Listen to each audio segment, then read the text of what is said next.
Chapter 12. Dr. Seward's Diary, the 18th of September. I drove at once to Hillingham and arrived early. Keeping the cab at the gate, I went up the avenue alone. I knocked gently and rang as quietly as possible, for I feared to disturb Lucy or her mother, and hoped to only bring a servant to the door. After a while, finding no response, I knocked and rang again. Still no answer. I cursed the laziness of the servants that they should lie abed at such an hour, for it was now 10 o'clock. And so rang and knocked again, but more impatiently, but still without response. Hitherto I had blamed only the servants, but now a terrible fear began to assail me. Was this desolation but another link in the chain of doom which seemed drawing tight around us? Was it indeed a house of death to which I had come too late? I knew that minutes, even seconds of delay might mean hours of danger to Lucy, if she had had again one of those frightful relapses, and I went round the house to try if I could find by chance an entry anywhere. I could find no means of ingress. Every window and door was fastened and locked, and I returned baffled to the porch. As I did so, I heard a rapid pit-pat of swiftly driven horses' feet. They stopped at the gate, and a few seconds later I met Van Helsing running up the avenue. When he saw me, he gasped out, "Then it was you, and just arrived. How is she? Are we too late? Did you not get my telegram?" I answered as quickly and coherently as I could that I had only got his telegram early in the morning, and had not lost a minute in coming here, and that I could not make anyone in the house hear me. He paused and raised his hat as he said solemnly, "Then I fear we are too late. God's will be done." With his usual recuperative energy, he went on, "Come, if there be no way open to get in, we must make one. Time is all in all to us now." We went round to the back of the house where there was a kitchen window. The professor took a small surgical saw from his case and handing it to me, pointed to the iron bars which guarded the window. I attacked them at once and had very soon cut through 3 of them. Then with a long thin knife we pushed back the fastening of the sashes and opened the window. I helped the professor in and followed him. There was no one in the kitchen or in the servants' rooms, which were close at hand. We tried all the rooms as we went along, and in the dining room, dimly lit by rays of light through the shutters, found 4 servant women lying on the floor. There was no need to think them dead, for their stertorous breathing and the acrid smell of laudanum in the room left no doubt as to their condition. Van Helsing and I looked at each other, and as we moved away he said, "We can attend to them later." Then we ascended to Lucy's room. For an instant or two we paused at the door to listen, but there was no sound that we could hear. With white faces and trembling hands we opened the door gently and entered the room. How shall I describe what we saw? On the bed lay 2 women, Lucy and her mother. The latter lay farthest in, and she was covered with a white sheet, the edge of which had been blown back by the draught through the broken window, showing the drawn white face with a look of terror fixed upon it.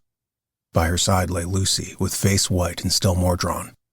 The flowers which had been upon her neck we found upon her mother's bosom, and her throat was bare, showing the 2 little wounds which we had noticed before, but looking horribly white and mangled.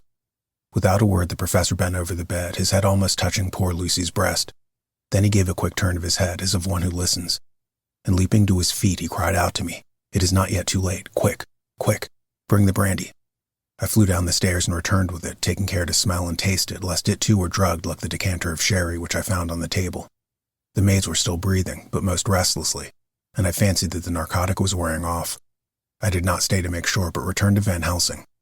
He rubbed the brandy as on another occasion on her lips and gums, and on her wrists and the palms of her hands. He said to me, "I can do this, all that can be done at the present. You go wake those maids.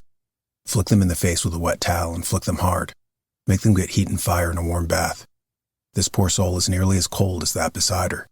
She will be heated before we can do anything more." I went at once and found little difficulty in waking 3 of the women. The 4th was only a young girl, and the drug had evidently affected her more strongly. So I lifted her on the sofa and let her sleep. The others were dazed at first, but as remembrance came back to them, they cried and sobbed in a hysterical manner. I was stern with them, however, and would not let them talk. I told them that one life was bad enough to lose, and that if they delayed, they would sacrifice Miss Lucy. So, sobbing and crying, they went about their way, half clad as they were, and prepared fire and water. Fortunately, the kitchen and boiler fires were still alive, and there was no lack of hot water. I got a bath and carried Lucy out as she was and placed her in it. Whilst we were busy chafing her limbs, there was a knock at the hall door.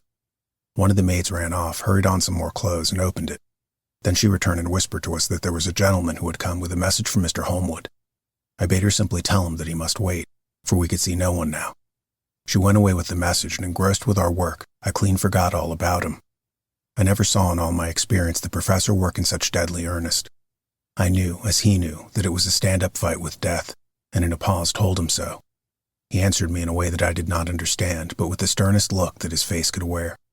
If that were all, I would stop here where we are now, and let her fade away into peace, for I see no light in life over her horizon.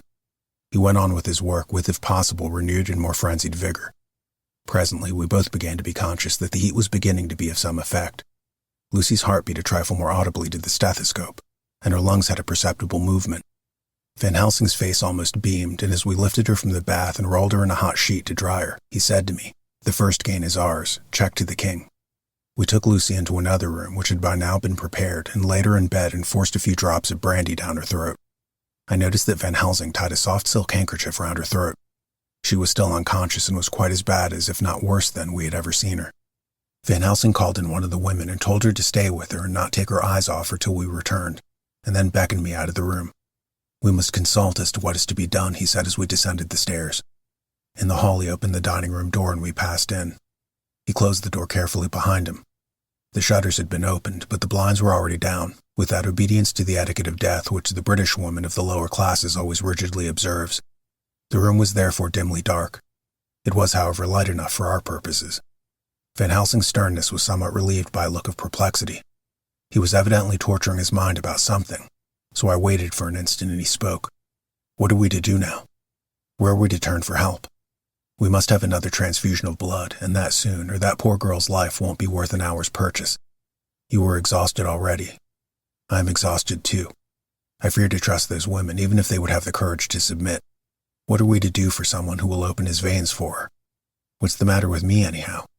The voice came from the sofa across the room, and its tones brought relief and joy to my heart, for they were those of Quincy Morris. Van Helsing started angrily at the first sound, but his face softened and a glad look came into his eyes as I cried out, "Quincy Morris," and rushed towards him with outstretched hands. "What brought you here?" I cried as our hands met. "I guess art is the cause." He handed me a telegram. Quote, "Have not heard from Seward for 3 days and am terribly anxious. Cannot leave. Father still in same condition. Send me word how Lucy is. Do not delay. Holmwood." End quote. I think I came just in the nick of time. You know you have only to tell me what to do. Van Helsing strode forward and took his hand, looking him straight in the eyes as he said, "A brave man's blood is the best thing on earth when a woman is in trouble. You're a man and no mistake. Well, the devil may work against us for all he's worth, but God sends men when we want them." Once again we went through the ghastly operation. I have not the heart to go through with the details. Lucy had got a terrible shock, and it told on her more than before. For though plenty of blood went into her veins, her body did not respond to the treatment as well as on the other occasions. Her struggle back into life was something frightful to see and hear. However, the action of both heart and lungs improved, and Van Helsing made a subcutaneous injection of morphia as before, and with good effect. Her faint became a profound slumber. The professor watched whilst I went downstairs with Quincy Morris, and sent one of the maids to pay off one of the cabmen who were waiting. I left Quincy lying down after having a glass of wine and told the cook to get ready a good breakfast. Then a thought struck me, and I went back to the room where Lucy now was. When I came softly in, I found Van Helsing with a sheet or two of notepaper in his hand. He had evidently read it and was thinking it over as he sat with his hand to his brow. There was a look of grim satisfaction in his face, as of one who has had a doubt solved.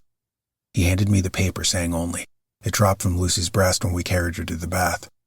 When I read it, I stood looking at the professor, and after a pause asked him, "In God's name, what does it all mean? Was she, or is she, mad?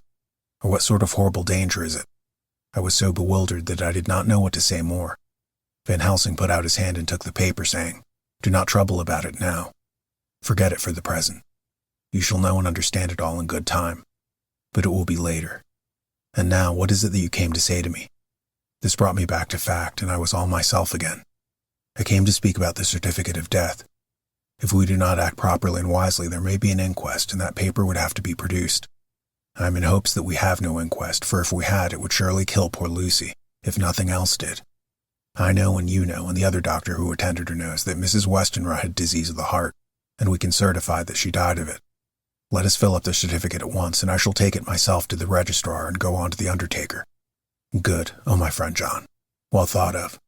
Truly, Miss Lucy, if she be sad in the foes that beset her, is at least happy in the friends that love her. 1, 2, 3, all open their veins for her, besides one old man. Ah, yes, I know, friend John. I am not blind. I love you all the more for it. Now go." In the hall I met Quincy Morris with a telegram for Arthur telling him that Mrs. Westenra was dead, that Lucy also had been ill, but was now going on better, and that Van Helsing and I were with her. I told him where I was going, and he heard me out, but as I was going said, "When you come back, Jack, may I have 2 words with you all to ourselves?" I nodded in reply and went out.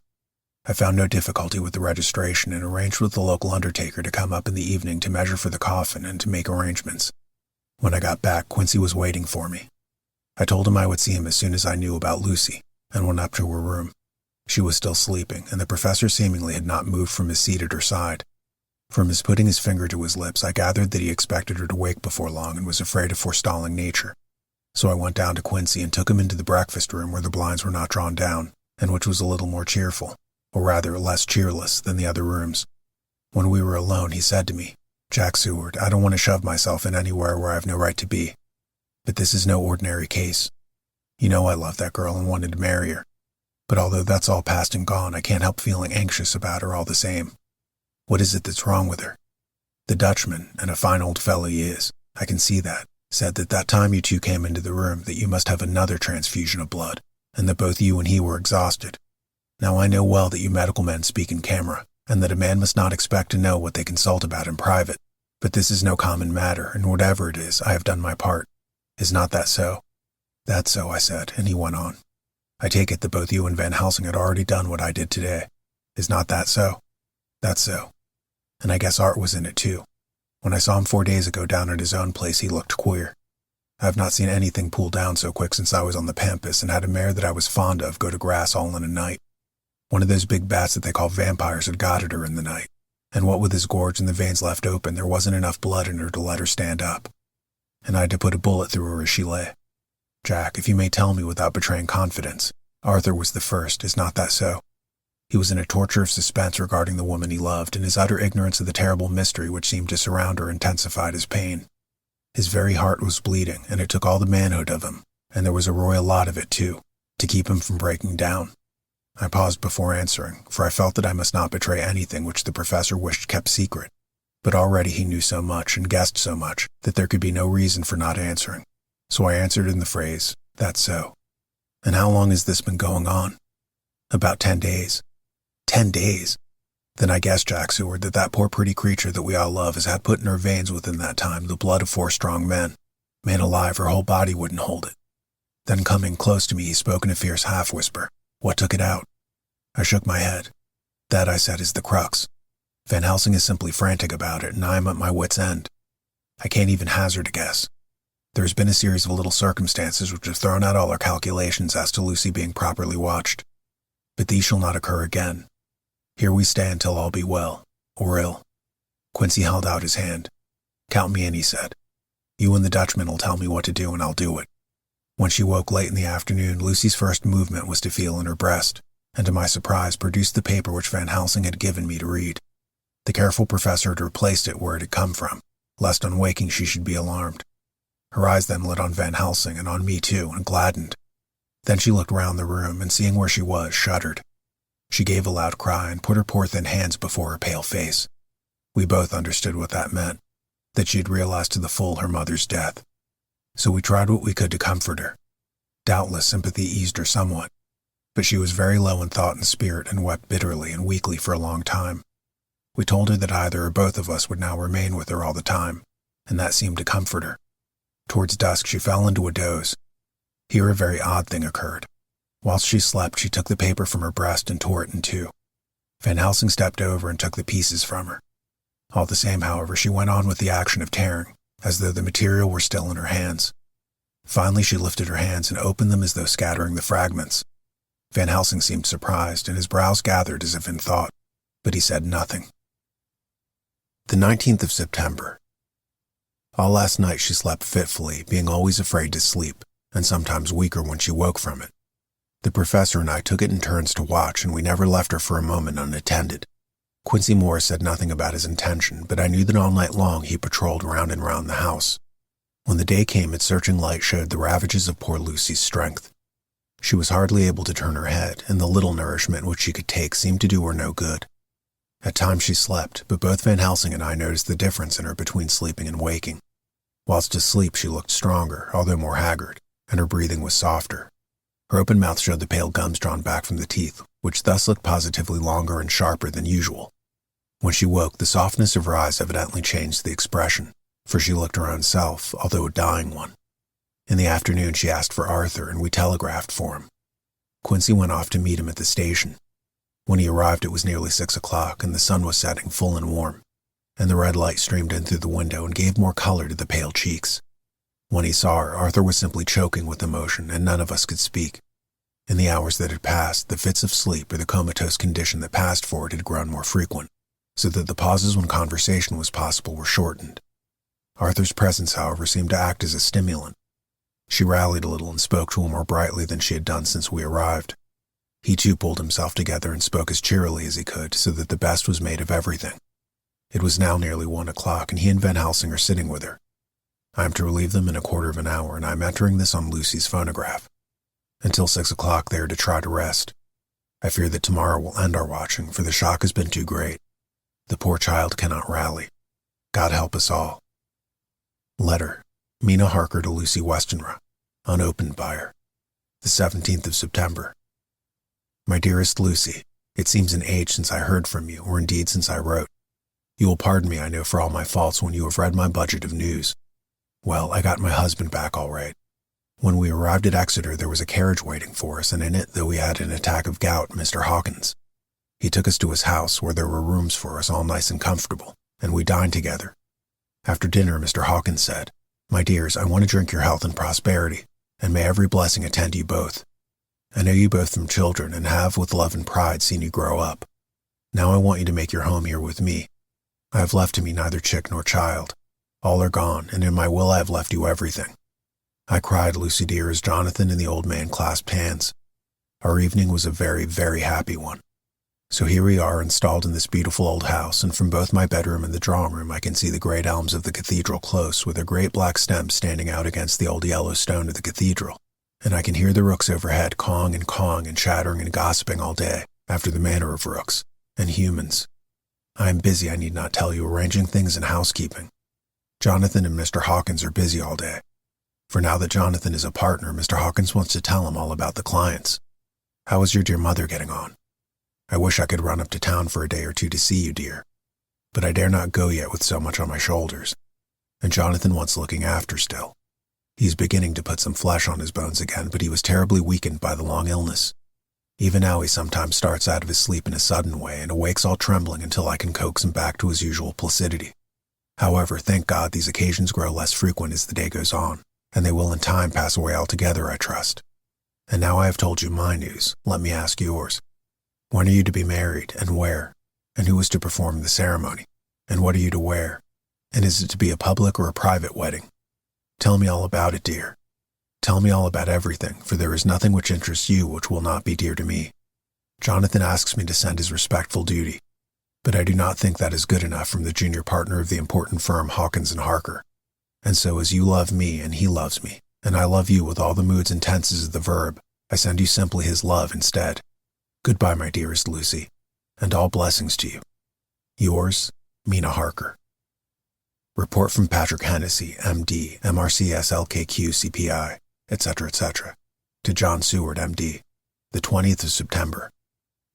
My dear sir, in accordance with your wishes, I enclose a report of the conditions of everything left in my charge. With regard to patient Renfield, there is more to say. He has had another outbreak which might have had a dreadful ending, but which, as it fortunately happened, was unattended with any unhappy result.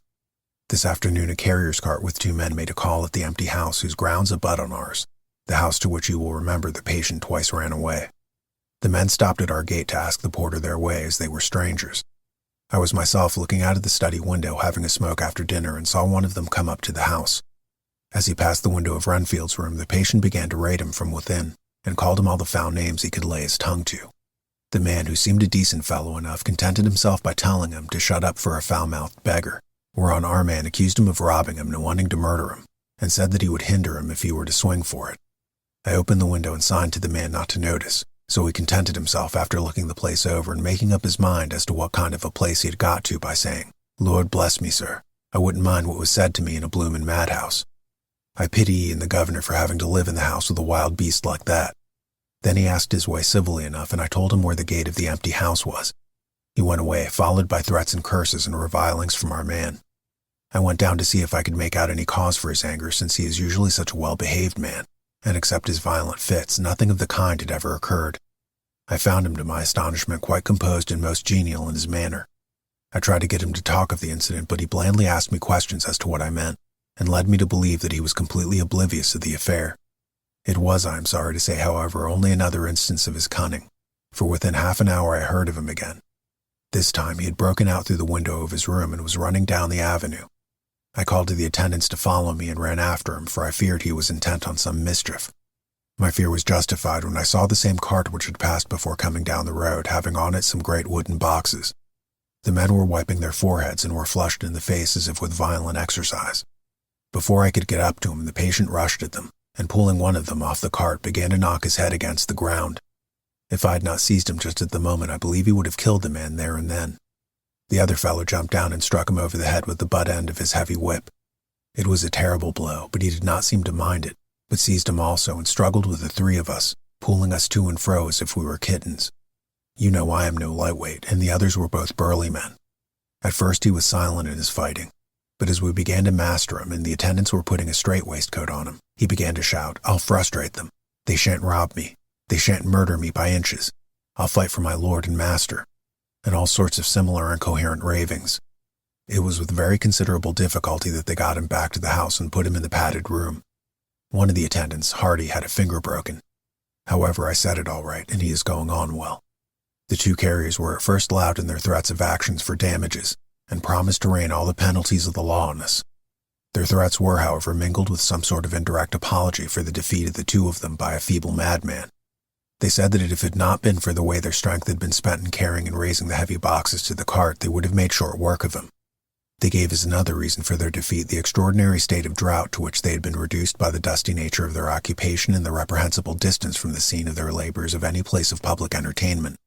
I quite understood their drift, and after a stiff glass of grog, or rather more of the same, and with each a sovereign in hand, they made light of the attack and swore that they would encounter a worse madman any day for the pleasure of meeting so bloomin' good a bloke as your correspondent. I took their names and addresses in case they might be needed. They are as follows: Jack Smollett of Dudding's Rents, King George's Road, Great Walworth, and Thomas Snelling, Peter Farley's Row, Guide Court, Bethnal Green. They are both in the employment of Harris & Sons, Moving and Shipment Company, Orange Masters Yard, Soho. I shall report to you any matter of interest occurring here and shall wire you at once if there is anything of importance. Believe me, dear sir, yours faithfully, Patrick Hennessy. Letter, Mina Harker to Lucy Westenra, unopened by her. The 18th of September. My dearest Lucy, such a sad blow has befallen us. Mr. Hawkins has died very suddenly. Some may not think it so sad for us, but we had both come to so love him that it really does seem as though we had lost a father. I never knew either father or mother, so that the dear old man's death is a real blow to me. Jonathan is greatly distressed. It is not only that he feels sorrow, deep sorrow, for the dear good man who has befriended him all his life, and now at the end has treated him like his own son and left him a fortune which to people of our modest bringing up is wealth beyond the dream of avarice, but Jonathan feels it on another account. He says the amount of responsibility which it puts upon him makes him nervous. He begins to doubt himself. I try to cheer him up, and my belief in him helps him to have a belief in himself. But it is here that the grave shock that he experienced tells upon him the most. Oh, it is too hard that a sweet, simple, noble, strong nature such as his, a nature which enabled him by our dear good friend's aid to rise from clerk to master in a few years, should be so injured that the very essence of its strength is gone. Forgive me, dear, if I worry you with my troubles in the midst of your own happiness. But Lucy, dear, I must tell someone, for the strain of keeping up a brave and cheerful appearance to Jonathan tries me, and I have no one here that I can confide in. I dread coming up to London as we must do the day after tomorrow. For poor Mr. Hawkins left in his will that he was to be buried in the grave with his father. As there are no relations at all, Jonathan will have to be chief mourner. I shall try to run over to see you, dearest, if only for a few minutes. Forgive me for troubling you. With all blessings, your loving Mina Harker. Dr. Seward's Diary, the 20th of September. Only resolution and habit can let me make an entry tonight. I am too miserable, too low-spirited, too sick of the world and all in it, including life itself, that I would not care if I heard this moment the flapping of the wings of the angel of death. And he has been flapping those grim wings to some purpose of late. Lucy's mother and Arthur's father, and now, let me get on with my work. I duly relieved Van Helsing in his watch over Lucy. We wanted Arthur to go to rest also, but he refused at first. It was only when I told him that we should want him to help us during the day and that we must not all break down for want of rest, lest Lucy should suffer, that he agreed to go. Van Helsing was very kind to him. "Come, my child," he said. "Come with me. You are sick and weak and have had much sorrow and much mental pain, as well as that tax on your strength that we knew of. You must not be alone, for to be alone is to be full of fears and alarms. Come to the drawing room where there is a big fire and there are 2 sofas. You shall lie on one and I on the other, and our sympathy will be comfort to each other even though we do not speak, and even if we sleep." Arthur went off with him, casting back a longing look on Lucy's face, which lay in her pillow, almost whiter than the lawn. She lay quite still, and I looked round the room to see that all was as it should be. I could see that the professor had carried out in this room, as in the other, his purpose of using garlic. The whole of the window sashes reeked with it, and round Lucy's neck, over the silk handkerchief which Van Helsing made her keep on, was a rough chaplet of the same odorous flowers. Lucy was breathing somewhat stertorously, and her face was at its worst, for the open mouth showed the pale gums. Her teeth in the dim, uncertain light seemed longer and sharper than they had been in the morning. In particular, by some trick of the light, the canine teeth looked longer and sharper than the rest. I sat down by her, and presently she moved uneasily. At the same moment there was a sort of dull flapping and buffeting at the window. I went over to it softly and peeped out of the corner of the blind. There was a full moonlight, and I could see that the noise was made by a great bat which wheeled round, doubtless attracted by the light, although so dim, and every now and again struck the window with its wings. When I came back to my seat, I found that Lucy had moved slightly, and had torn away the garlic flowers from her throat. I replaced them as well as I could and sat watching her. Presently she woke, and I gave her food as Van Helsing had prescribed. She took but little, and that languidly. There did not seem to be with her now the unconscious struggle for life and strength that had hitherto so marked her illness. It struck me as curious that the moment she became conscious she pressed the garlic flowers close to her. It was certainly odd that whenever she got into that lethargic state with the stertorous breathing, she put the flowers from her, but that when she waked she clutched them close. There was no possibility of making any mistake about this, for in the long hours that followed she had many spells of sleeping and waking and repeated both actions many times. At 6 o'clock Van Helsing came to relieve me. Arthur had fallen into a doze, and he mercifully let him sleep on. When he saw Lucy's face I could hear the hissing indraw of his breath, and he said to me in a sharp whisper, "Drop the blinds. I want light." Then he bent down, and with his face almost touching Lucy's, examined her carefully. He removed the flowers and lifted the silk handkerchief from her throat. As he did so he started back, and I could hear his ejaculation, "Mein Gott," as it was smothered in his throat. I bent over and looked on too, and as I noticed, some queer chill came over me. The wounds on the throat had absolutely disappeared. For fully 5 minutes Van Helsing stood looking at her with his face at its sternest. Then he turned to me and said calmly, "She is dying. It will not be long now. It will be much difference, mark me, whether she dies conscious or in her sleep. Wake that poor boy and let him come and see the last. He trusts us, and we have promised him." I went to the dining room and waked him. He was dazed for a moment, but when he saw the sunlight streaming in through the edges of the shutters, he thought he was late, and expressed his fear. I assured him that Lucy was still asleep, but told him as gently as I could that both Van Helsing and I feared that the end was near. He covered his face with his hands and slid down on his knees by the sofa, where he remained perhaps a minute with his head buried, praying, whilst his shoulders shook with grief. I took him by the hand and raised him up. "Come," I said, "my dear old fellow, summon all your fortitude. It will be best and easiest for her." When he came into Lucy's room, I could see that Van Helsing had, with his usual forethought, been putting matters straight and making everything look as pleasing as possible. He had even brushed Lucy's hair so that it lay on the pillow in its usual sunny ripples.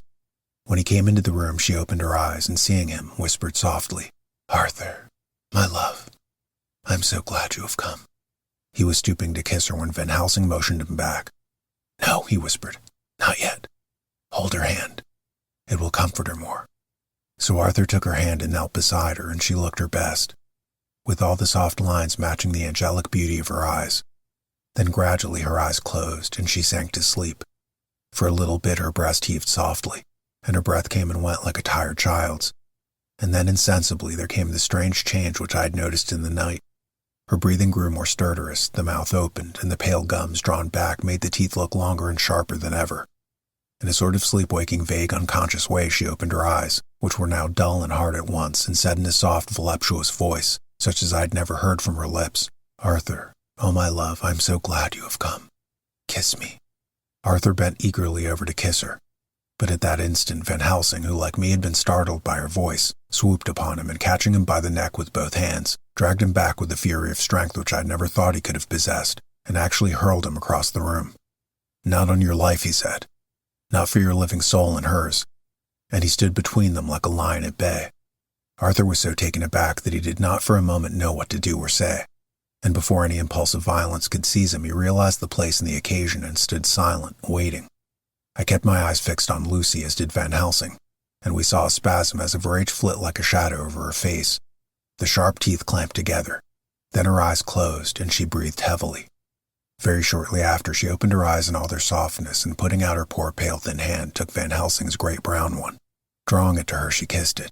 "My true friend," she said in a faint voice, but with untellable pathos. "My true friend, and his. Oh, guard him, and give him peace." "I swear it," he said solemnly, kneeling beside her and holding up his hand, as one who registers an oath. Then he turned to Arthur and said to him, "Come, my child, take her hand in yours, and kiss her on the forehead, and only once." Their eyes met instead of their lips, and so they parted. Lucy's eyes closed, and Van Helsing, who had been watching closely, took Arthur's arm and drew him away. And then Lucy's breathing became stertorous again, and all at once it ceased. "It is all over," said Van Helsing. "She is dead." I took Arthur by the arm and led him away to the drawing room, where he sat down and covered his face with his hands, sobbing in a way that nearly broke me down to see. I went back to the room and found Van Helsing looking at poor Lucy, and his face was sterner than ever. Some change had come over her body. Death had given back part of her beauty, for her brow and cheeks had recovered some of their flowing lines. Even the lips had lost their deadly pallor. It was as if the blood, no longer needed for the working of the heart, had gone to make the harshness of death as little rude as might be. We thought her dying whilst she slept, and sleeping when she died. I stood beside Van Helsing and said, "Ah, well, poor girl. There is peace for her at last. It is the end." He turned to me and said with grave solemnity, "Not so. Alas, not so. It is only the beginning." When I asked him what he meant, he only shook his head and answered, "We can do nothing as yet. Wait and see."